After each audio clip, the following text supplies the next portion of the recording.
মানুষ মানুষের অবস্থানকেই ভালোবাসে। মানুষ কখনোই মানুষের অন্তঃসত্ত্বাকে ভালোবাসে না।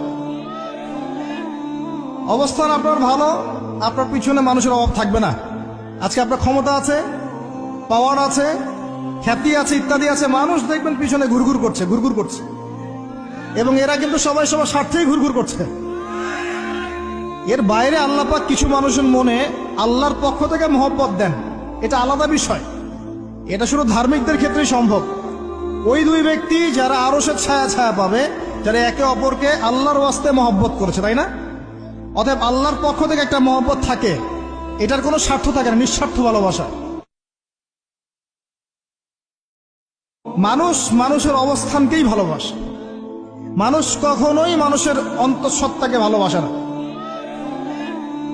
অবস্থান আপনার ভালো, আপনার পিছনে মানুষের অভাব থাকবে না।